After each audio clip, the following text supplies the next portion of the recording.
ஒரு பெரிய காட்டில் ஒரு குட்டி நரி இருந்தது. அதன் பெயர் லூனா. லூனா ரொம்ப கியூரியாசிட்டி உள்ள பாப்பா. ஒரு நாள் அது காட்டில் விளையாடிக்கிட்டு இருக்கும்போது தரையில் ஒரு தங்க நிற சாவி கிடைத்தது. லூனா அதை கையில் எடுத்தவுடனே சுற்றியுள்ள காற்று மெல்ல மாறியது போல இருந்தது. அந்த நேரம் திடீரென மரங்களுக்குள்ளிருந்து ஒரு மெதுவான குரல் கேட்டது. இந்த சாவி ஒரு ரகசிய கதவை திறக்கும். லூனா பயப்படவும் இல்லை, ஓடவும் இல்லை. அது மெதுவாக சுற்றி பார்த்தது. அப்போது ஒரு பெரிய பழைய மரம் தானாகவே சத்தம் செய்து திறந்தது. அந்த மரத்தின் உள்ளே ஒரு பழைய கதவு இருந்தது. லூனா அந்த சாவியை வைத்து கதவை திறந்தது. உடனே அந்த கதவுக்குள்ளிருந்து ஒரு பிரகாசமான ஒளி வெளியில் வந்தது. அந்த ஒளிக்குள் ஒரு மந்திர உலகம் தெரிந்தது. அங்கே பறவைகள் பேசின, மரங்கள் மெதுவாக நகர்ந்தன, நீர் ஒளி மாதிரி ஜொலித்தது. எல்லாமே ஒரு கனவு மாதிரி இருந்தது.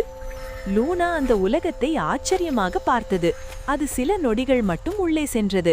அப்போது அதே குரல் மீண்டும் சொன்னது, இந்த உலகத்தை ஒரே முறைதான் பார்க்கலாம். லூனா மெதுவாக வெளியே வந்தது.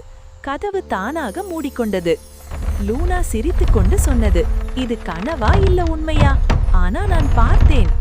அந்த நேரம் அந்த குரல் கடைசியாக சொன்னது, ஆனா அந்த சாவி இன்னும் காட்டில் எங்கோ இருக்குது. அடுத்தது யார் அதை கண்டுபிடிப்பாங்க? பார்ட் 2 வில் பார்க்கலாம்.